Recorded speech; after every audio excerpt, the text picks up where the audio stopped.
Good evening. My name's Tim Markle. I am director of the Southern Regional Center for Children and Youth with Special Healthcare Needs. We're out of the Waysman Center. We cover 14 counties in southern and southwest Wisconsin, including the awesome county of Dane, which includes the awesome school district of the Madison Metropolitan School District. And tonight is Transition Talks Tuesdays in partnership with Madison Metropolitan School District. We are so excited to be able to partner with them. And tonight, we have a presentation that I haven't heard before.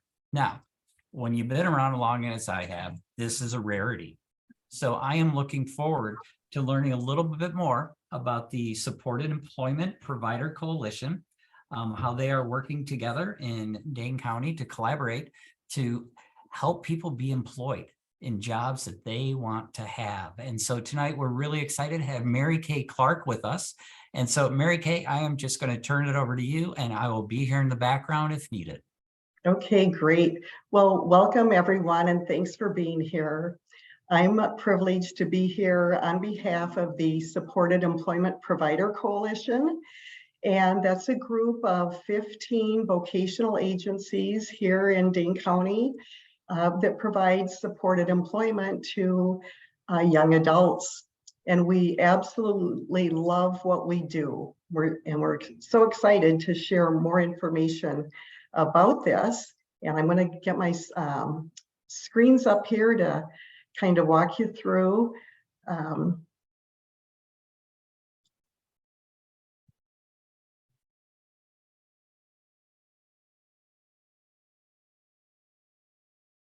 Okay.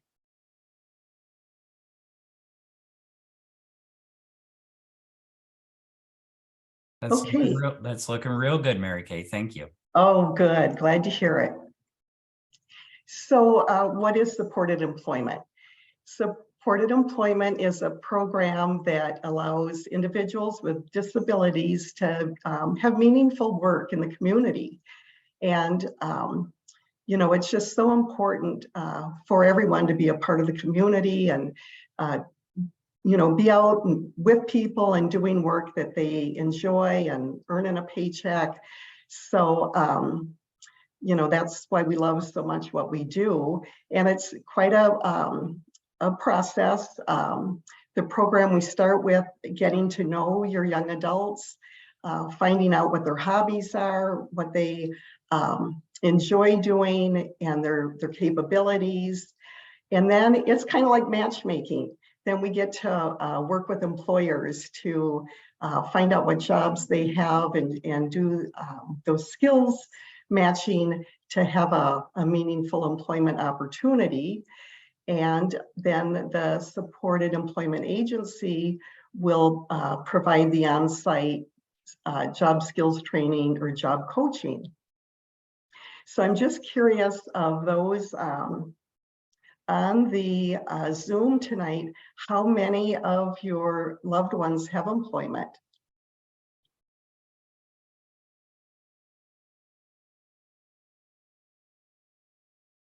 Are any of them currently in jobs? Okay, and if so, do you want to share where they might be? And because we're a small group, you can feel free to either unmute, raise your hand, or you can put it in chat. And I'm more than happy if you don't feel like speaking out loud tonight. Totally understand that. And, you know, I will read what appears in chat. So far, we have a son who's only 14, so not employed yet. Okay. A 15-year-old not employed. I have a 24-year-old who is working part-time in the deli at Pick and Save, and he's on the spectrum. Okay, great. We have someone who is 16 working at Sky Zone. Oh, wonderful. We have someone there as well. And Rose, are you speaking to us? Yeah, can you hear me? Yes. Okay. Yeah, 17-year-old just started a job with Southwest Library System. Great. Cool. That's really great to hear. So and this we have 16 no employment, and not yet will be 18 in January. Okay. I Well, know very that we also have one on the call too that has worked in pet care and then Oh. maybe working at a theater soon. Okay, great. Well, the picture we have here is a young man working in a theater. And like the caption says, why supported employment? Well, you can see he's holding his first paycheck and he is so excited. And, you know, that's just one of the many reasons why. But you can see the, you know, the confidence, the, you know, the relationship that he's now developed with his supervisor and with his coworkers. So there's just so many good reasons why this is so important. The social skills and just, you know, with this paycheck now, he can, there's other skills with that, you know, he can decide what to do with that. Maybe he'll take his parents out for dinner, you know, so, but the most important thing is the opportunity to be in the community and doing meaningful work and getting that paycheck. And that's what supported employment provides for, is meaningful work in the community and competitive wages. So so like where? Well, we've heard lots of great places now people are already working at. This individual works at Quick Trip, and Quick Trip is an amazing employer.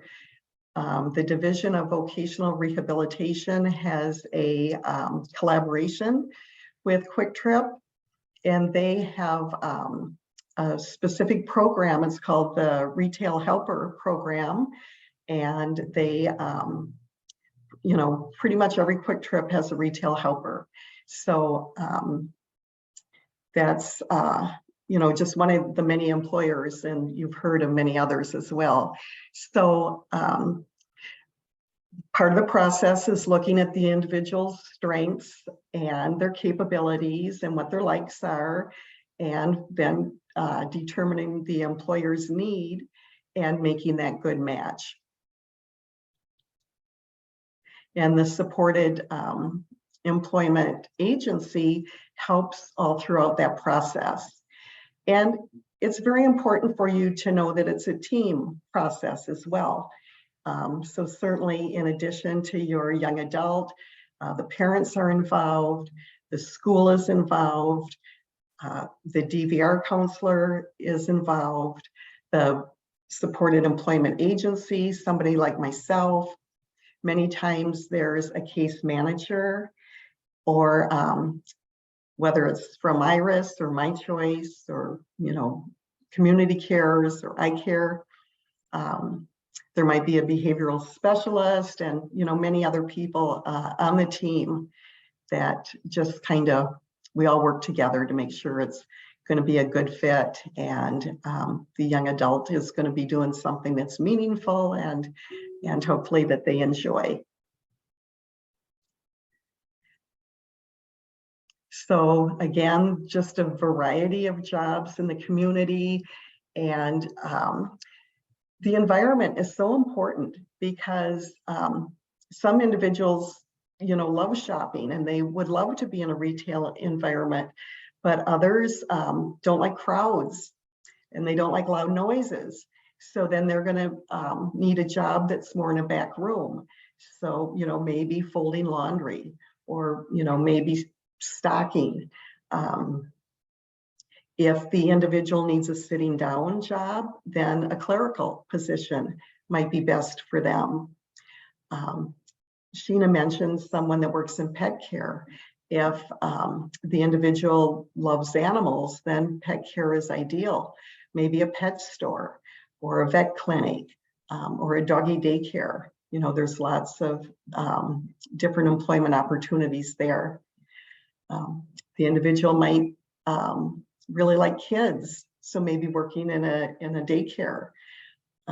So there's lots of different tasks they can do there.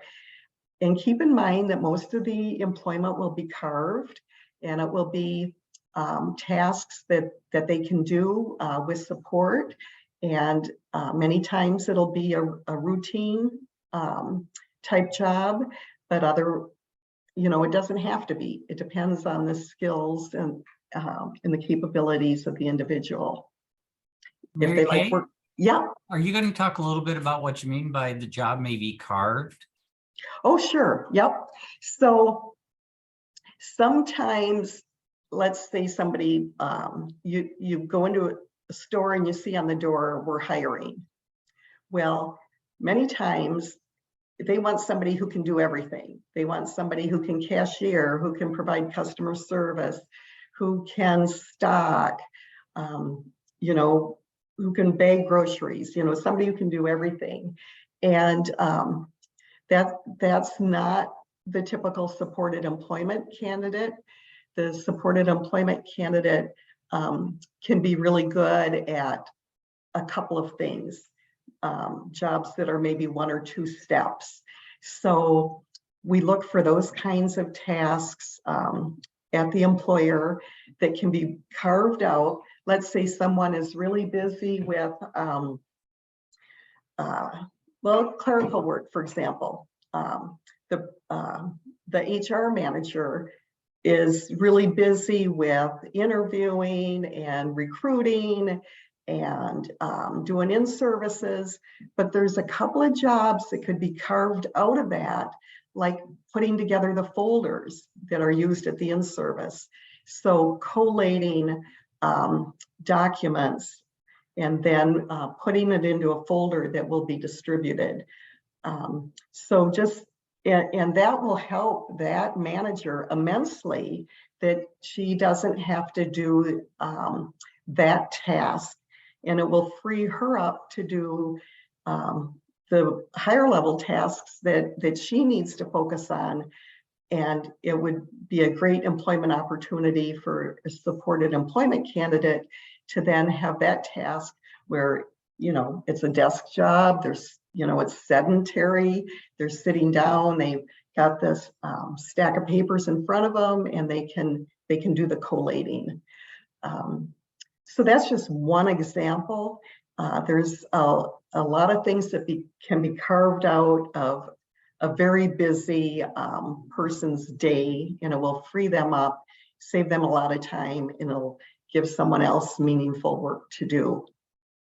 So does that help? Is there more I can say about that?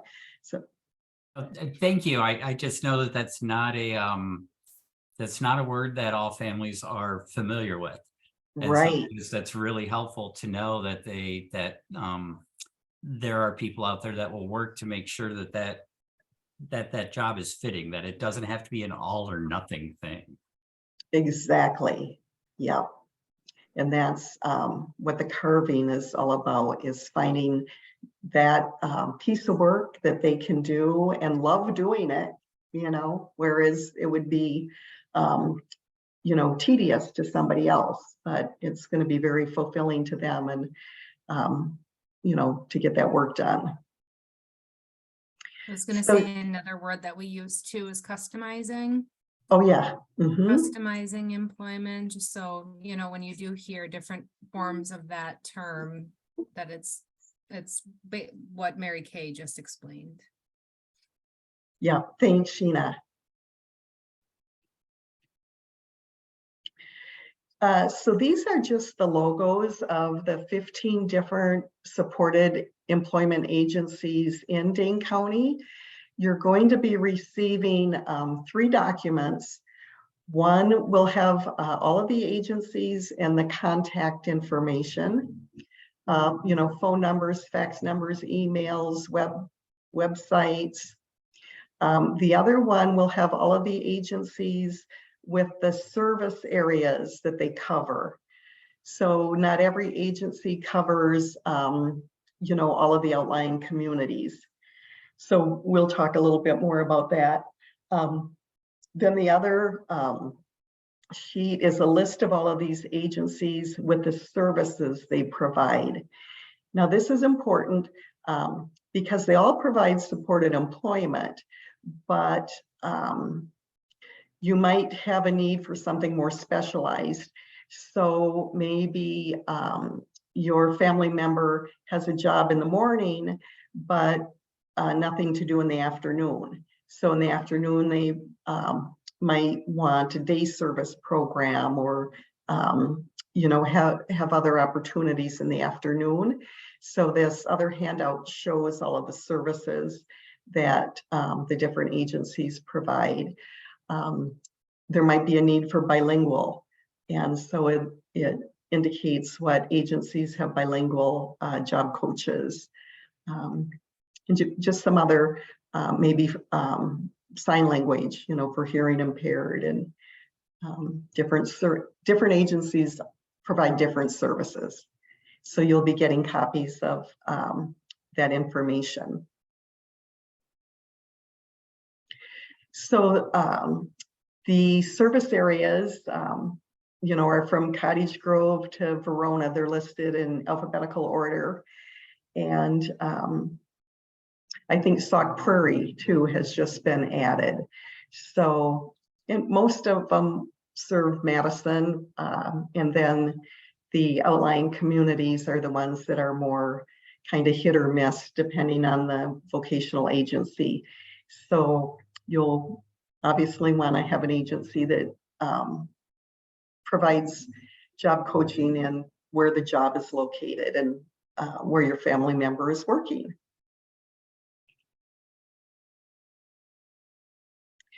So we've talked a bit about, you know, supported employment and what it is, and you know, how it's done. This is just kind of a list of the kind of the next steps. So are all of you working with a DVR counselor at this time? I'm thinking maybe the 14 and 15-year-olds probably aren't. So at a point when the school lets you know that it's appropriate to get DVR involved. So DVR is Division of Vocational Rehabilitation. DVR gets involved and they start off with developing an individualized plan for employment. That's an IPE. In school, you're familiar with the IEP. So this adds more to the alphabet soup. So there's some benefits of DVR being involved. They can pay for services that the schools can't pay for or help with. So for example, if you want to do have your family member do a job tryout to see if it's going to be a good fit or not, DVR will actually pay their wages for a period of up to 90 days. So, and it's called a temporary work experience or an internship. If they need interview clothes, DVR can help with that, or if they need work clothes, or sometimes they need assistive tech. And assistive tech are technology items that make the job a little easier for the individual to complete the job. So, and I can talk more about that if there's more questions. But anyway, DVR gets involved at the point when it's appropriate, and that is a benefit for a variety of reasons, you know, some of which I've shared. So the other thing is your family member having their Social Security card, not that they carry it on them, but that they, once a job has been identified, having proof of citizenship now is so critical. The first step of the process is proof of citizenship. And I can't tell you how many young adults we've gotten jobs for, everything's set, and we go to do the paperwork and they don't have an ID, or they don't have their Social Security card, or they don't know where it is. So these are all things that can be prepared for in advance. So Social Security card, critical. State ID, I mention this because student IDs expire. So And sometimes, you know, they're graduating, they're 18, they've got their student ID, but it expires and they need the state ID. So those are things to prepare for in advance. Also, many employers now use direct deposit. It's kind of rare to find one that will do paper checks. Like maybe the first one will be a paper check, but then they do direct deposit. So it's important at some point in the process that you be sure your family member gets a bank account. And then, you know, decide on a vocational support agency. I mentioned you'll have the list of providers, and DVR will let you know like which ones it would make sense for you to contact. And they may recommend like up to 3 for you to contact, and then ask questions and, you know, see if it's a good fit. Meetings can be arranged via Zoom or in person, you know, so you can meet some of the team members and decide if it's going to be a good fit or not. So once you decide on the vocational agency, then authorizations are put into place. And then you can decide, you know, if you want your family member to have a job shadow or not. Sometimes young adults may think they want to work in a certain area, and then they find out it's not a good fit. They found, just one example, it's kind of a sad example, but individuals that, you know, love animals and they want to be a vet tech, and then they realize, you know, they go to school, and then, you know, they start working in that field, and they find out there's a lot of, you know, sick animals, and it's not as enjoyable as they thought it would be. So anyway, that's why sometimes having job shadows are important, to learn more about the job, to observe it, see what's involved, and, you know, ask those questions. The other thing, just in preparation, some of our young adults like to stay up at night, playing video games or social media. And then in the morning, they might not be in a very good mood. They might not want to go to work and or be excited about, you know, their day. And so if they can, you know, start developing those good habits now of getting a good night's sleep, so they'll be in a good mood and they'll want to go to work and they'll want to put forth their best efforts. Movement, I say exercise, I mean movement. A lot of us can be couch potatoes, and then all of a sudden we've got a job where we're on our feet and we're standing or walking for a couple hours.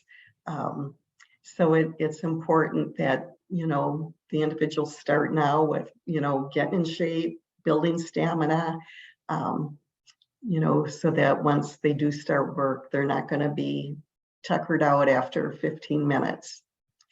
And same with the eating, you know, healthy eating, I was coaching a gal yesterday in a store where there was food in the aisles and she hadn't eaten. And so, you know, it was just a real, not a good situation, because she was hungry and, you know, she didn't, anyway. So there's just lots of good habits to start developing now, so that once the work starts, that these hurdles are kind of going to be easier to handle. And you know, then there's the vocational agency will help with preparing for interviews, and I shouldn't really call them interviews, they're more like meet and greets, where you meet the employer and and, just be friendly. And so it's nothing really to be nervous about, though I know that's easy to say, don't be nervous, but it employers that, want the family member to come in and show them around, they're usually excited to have the individual there, and have a heart for this collaboration. And so they're going to want to make sure that it's a good fit too. So and then just there's so many other skills that are part of work. The good hygiene. And I think when we look good, we feel good, we're going to do better work. And so these are what we call soft skills that are in addition to the hard skills. Having those soft skills in place, and I mentioned that DVR can help with clothing and that kind of thing. So being on time, being work ready because they've gotten a good night's sleep and they've had their breakfast. And then once they're on the job, then the vocational agency is going to help supporting them with the hard skills of learning their job, making the task list, and many times.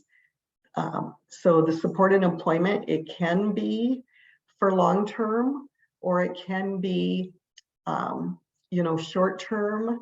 And I'm going to use another term, it's called fading, where once they've learned the job, then the supported employment agency may step back and just observe. And then over time, maybe leave and then come back and do check-ins. And then maybe those check-ins are once a week rather than every day. And then, depending on the skill set of your family member, that can all be customized to what's going to work for your family member and for the employer. But supported employment can look like a lot of different things, from full one-on-one coaching to, just helping learn the job, make the task list. And the task list can be visual with, we can set alarms on their phone so they know when they should move from one task to the next task. There's lots of different aids that can be provided to support them in employment. And I mentioned assistive tech. We have a individual at a computer place, and some of the work is with wires and things. So there were some special tools that have been provided, so they can work with the components more easily. So with folding clothes, there's some jigs that can be used to help with that process. If there's computer related work that's being done, there's a lot of advanced programs that can be used with, like speech to text, where you can talk and the computer will do the typing for you. And so there's different programs that do that. DVR lots of times can do an assessment where they'll have specialists come out and look at the jobs, see your family member there in that environment, and make recommendations on what types of accommodations they might need to be able to do their job more effectively. So, Mary Kay, I just want to thank you for bringing up the soft skills and emphasizing the importance, because many times those soft skills are really a bigger hurdle than learning skills of the job itself.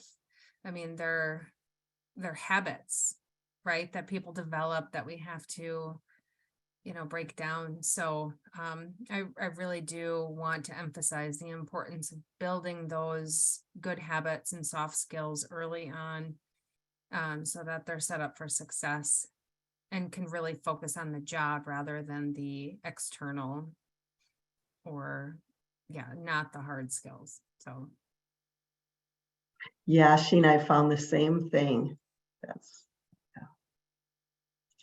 So in closing, I just want to say we look forward to supporting your family members as they transition from students to adulthood and employment. And again, we really enjoy what we do, and we're here for your family member. We all of the agencies we collaborate together, and we want to make sure we find good matches, and we support your family member to be successful. And are there any questions?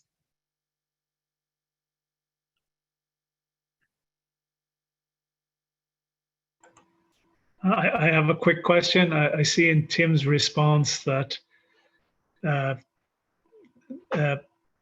that we should connect with the DVR. Is that an automatic thing in the school?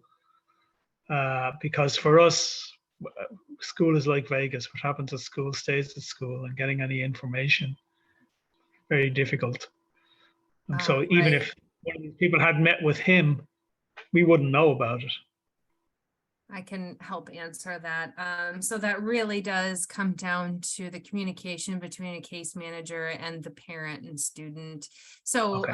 what DVR has presented on Transition Talks Tuesdays just a couple of weeks ago, we try our best to get this information out to families so it doesn't get lost in Vegas. They and DVR would say that you want to start applying to get DVR services roughly 2 years from the student's exit from school. So if they're leaving school at about 21, you want to apply 18, 19 years old. If they're going to, and some people apply at age 16 and have it all through high school. It just depends on your employment goals. But case managers should know how to help them apply, or should know how to help guide you. If not, that's what I can help district-wide do for parents. Okay, great. Thank you. I do have a fairly good relationship with his case manager, so I'm pretty sure he would keep me, though he's very new to the job. So this little detail of this area might not have surfaced yet with him, but right. I think I'll step forward and send him an email and tell him I've started watching these lectures, and what's he bringing to the table kind of for this. And I if won't put it you that way, want of course. to include me on your email to the case manager, and if he has any questions, I can help him answer your questions, and I can help we have guides at Madison schools. I can probably put that in the chat too. It's like a guide to transition. So it includes DVR, it includes Mary Kay with Supported Employment Provider Coalition. So it's kind of a one pager for all of your transition needs. So I can find that and put that in the chat. That would be great. Thank you. I believe I went to the DVR presentation last year, but my son is still 16. He's not. I don't think we're far enough along yet. But I just wanted to be sure that at some point we get a reminder that this is something that needs to be looked into. Right, and it doesn't hurt to keep hearing this information over and over again. Yeah, I would agree, Sheena and Brian. There is just you can hear a presentation once and you will not get everything that you need to hear. So continuing to learn more and listen again and is really important. So glad you're coming back. Okay, thank you. Hi there. I have a question. I'm Hollis. I am also an MMSD teacher. I'm a school librarian. And so I just want to start by saying thank you so much to all of you who have been working so hard for our kids. Our kids have really suffered a lot during the pandemic, and I can tell families who are not working with the school district how hard MMSD has worked, and I'm just super grateful. That being said, my son is 14 and I'm here early because we have some choices ahead of us about his high school. And I'm wondering if anyone has any information about some of the differences between some of the high schools and what programs they might have. We're a 2-household family, and so I have an opportunity he could go to either of several high schools. And the most important thing, obviously, for me is that he have a good high school experience, but I'm a little anxious about what's coming next. So I know West has something special. What's his disability? He's on the spectrum, and he also has something called Kabuki syndrome, which is a little bit like Down syndrome. Oh, hey, hi, friend. There's somebody talking there. Who did I interrupt? I was gonna talk, but I think was that Jen Do? Or if there are any high schoolers on the chat here who want to tell you about their experiences, I'd love to hear from actual kids too. Or excuse me, young adults. Yeah, my son is here. Oh, sweet. Sean's here. Hi. Hey, where do you go to school, West man? High School? West? Yeah. How do you like it? Okay. He's got 3.92 grade point average. Oh, sweet. So you're And basically he's a got genius. Down syndrome. Awesome. I would love for my son to one day aspire to that. Right now, we're working on not hitting people when he's mad, but we'll get there. We're only 14. I think Madison schools really try to have a uniform process. And that is when I started, I had a classroom at MG for 10 years, and then Madison created this position, my position, transition employment specialist. So it's me and one other person, although they're still trying to hire for that other person, where we coordinate transition among all 4 schools.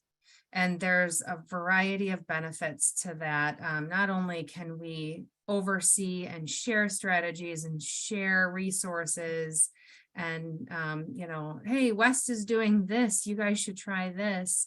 But also we can share job sites. If I find a great job site and I have, Johnny working there and they have a room for a second supported employee, but West doesn't have anybody that really would fit there, then I can look at other schools. And so there's just a lot of great resource sharing there. As far as who's better, I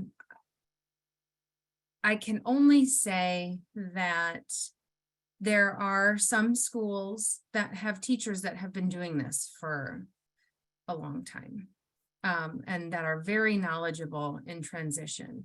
And then other schools that have newer teachers in transition. And so they're learning, and that doesn't mean that they're bad. It's just some schools just have their system down. I will give a shout out to West right now because they do a great job. Casey Thompson at West has been doing it for at least over 6 years. I mean, he's young, but he's been doing it for a while, and he really knows his stuff. I'd say La Follette also has some veteran teachers, and they really know their stuff. So each program is unique and different and great in its own way. So if you want to reach out to me separately and you have very specific needs that you would really like for us to meet, and you are looking at opening enrolling somewhere, then we can talk about what exactly you're looking for in a teacher and case manager. Yeah, I definitely didn't mean to say better or worse I at all, because like I said, I'm MSD till death. I just was wondering if there were unique things like the way we have, unique charter schools or pathways or that kind of thing. Like, does La Follette have a medical or does, but I can certainly reach out personally as we get closer. Thank you. And then another night, another Transition Tuesday night that Tim is hosting, we'll have Project Search and Campus Connect come and present, and that takes a look at different, I'm not going to say pathways because that is its own program, but different routes to your final year of transition.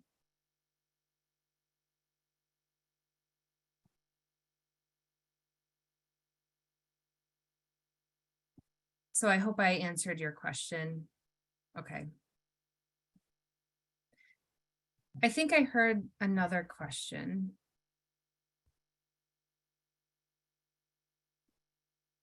Maybe not.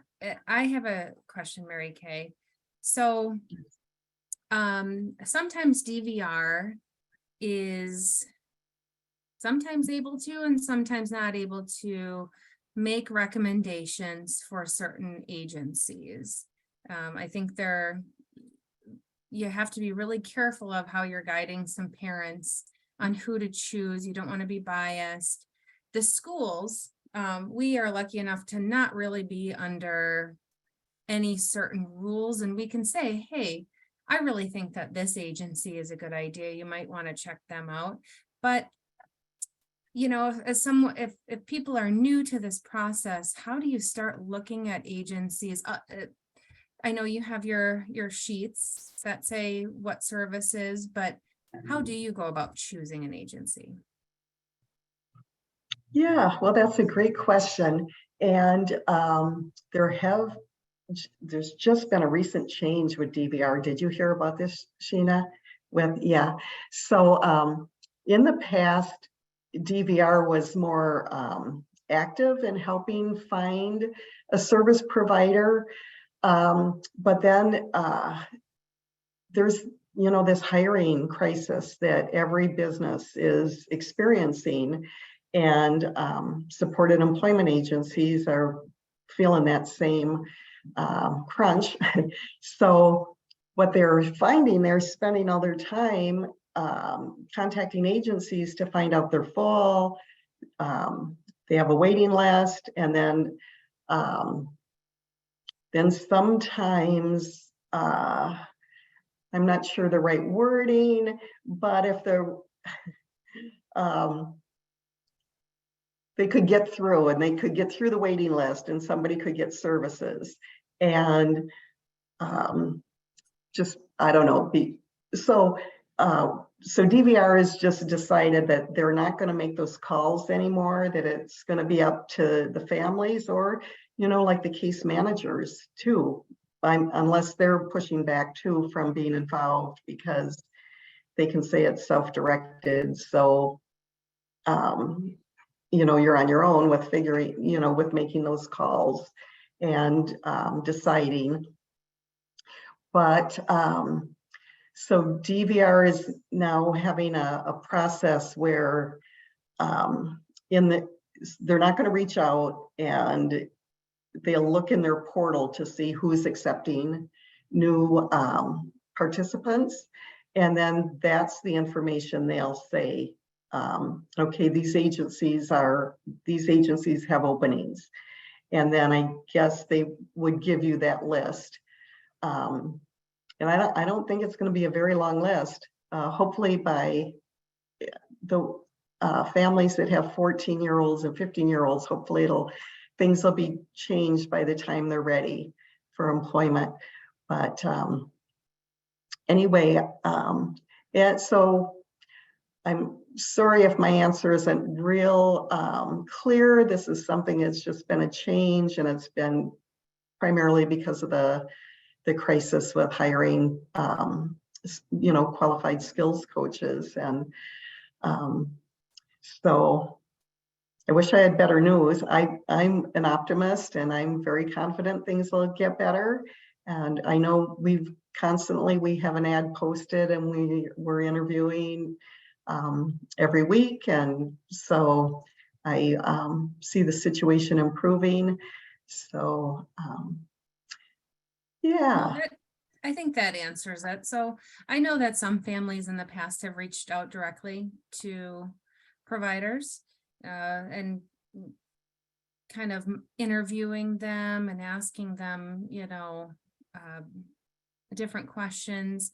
We've also had people come and ask us, and I kind of like that opens up some of the conversation about, and it draws on the teachers and our knowledge of, hey, I know Achievabilities is in this area and they have worked with students in that restaurant industry in that area. So they might be a really good place to start.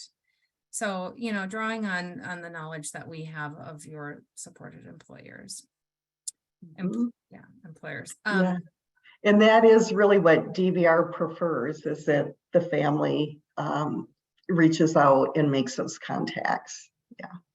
Okay. But it is nice to have that advanced information as far as, like you used in your example, Sheena, somebody that's in that area and in that field. Mm-hmm.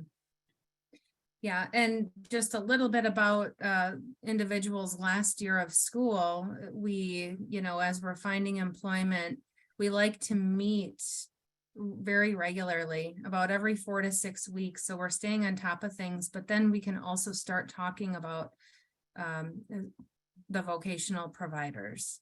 We can start talking about, hey, maybe you want to give them a call, or maybe I can call them for you, or start working on that instead of waiting until the end of the year. But we can, again, in that individual's last year, we can start talking about that, and we can help you through that process. Sheena, I'm glad you mentioned that, because starting early is better, because then the agency can start taking on new students gradually, rather than 10 all at once at the end of the year, let's say. So, which, would be an impossible task. So could start in February and March and April, and have it be gradual, so that it's a smoother ending to school, and have them pretty much situated by the time summer rolls around. That is one change that I happen to love. It's not that we're trying to get them out of the school any earlier. It's just really, if somebody is in a really good place, has met their employment goals, and is ready to moving on and taking the time earlier in the year is beneficial to everybody. So yeah, keep that in mind as you plan. It doesn't have to be June of their very last year. And Sheena, wouldn't some of them still have maybe class time in the morning and a job in the afternoon, or something like that? So it's not like all or nothing. It's a nice mix, really. Right.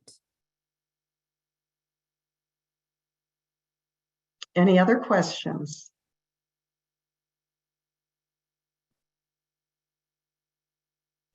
So Jen, are you working? Jen, are you young man there from West? Yeah. Yeah. What's your job? My job is as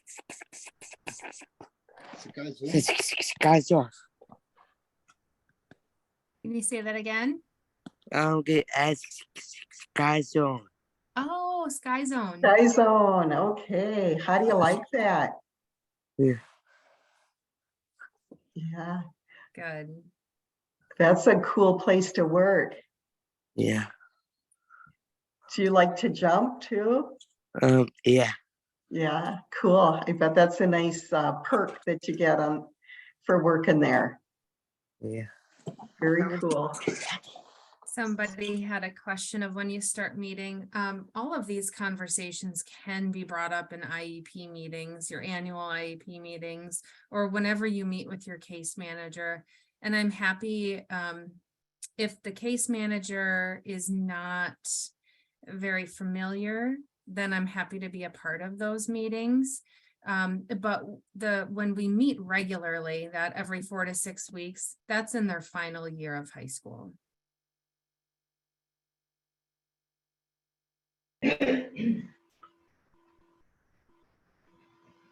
And those meetings consist Can I of- ask one question real quick? It's got nothing to do with the presentation.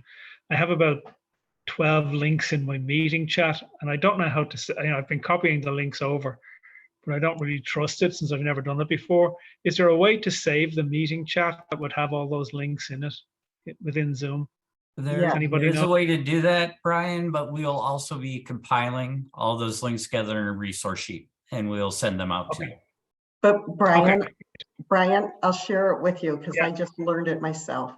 So down in the right-hand corner of the chat, do you Yeah. see the 3 little dots? Yeah, where it says type message. No, over in the right-hand corner, the 3 little dots to the right of that. Don't have it. Don't have it. It's next to the smiley face. So what I've got is I've got a smiley face and I've got a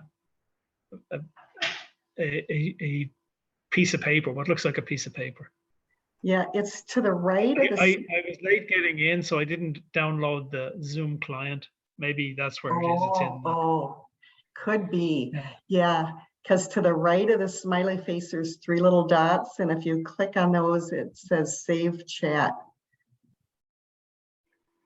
no, I don't wonder have if it. I couldn't save. Oh, don't the worry chat about it. and If it's getting email sent, it.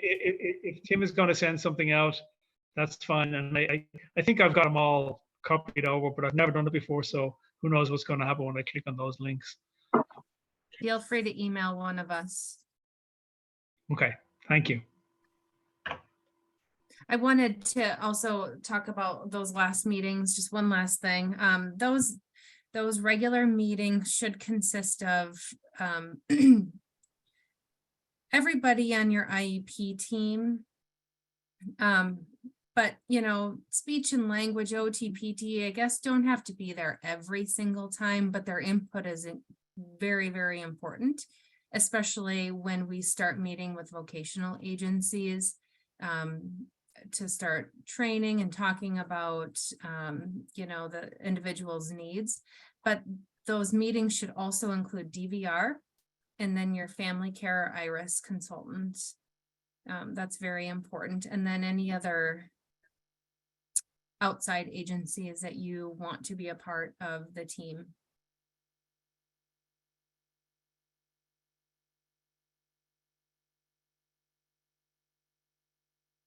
And Sheena, are they Zoom or are they in person these days? Typically, or Since we've returned to school, we've had a few in person, but I think Zoom really caught on in its convenience. And in order to get everybody to the table and talking, that's been our most effective way. yeah, I do like in person.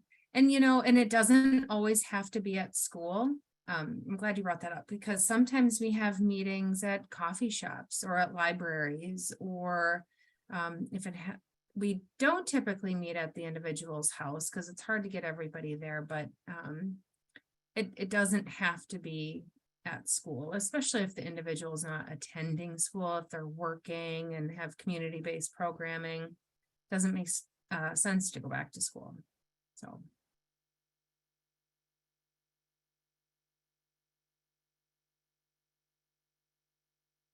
Any final questions before we call this done for the night? Just want to thank you guys. It was a very nice presentation. I appreciate it very much. Thank you. Thanks for Thanks. coming. yeah. Thank you. Thank you all very much. And we have the the feedback form in the chat, if you could take a moment to do that. As soon as we have the recording done and everything compiled, we'll get that out to you. I'm going to be out for a few days, so it'll probably be sometime next week. Mary Kay, thank you so much. I My learned pleasure. more about the supportive employment end. This is more than what DVR normally talks about. So I really, really appreciate it. Great. Have a good rest of the evening, everybody. You Yeah, all bye. too. Bye-bye. Bye. Bye. Thank you, guys.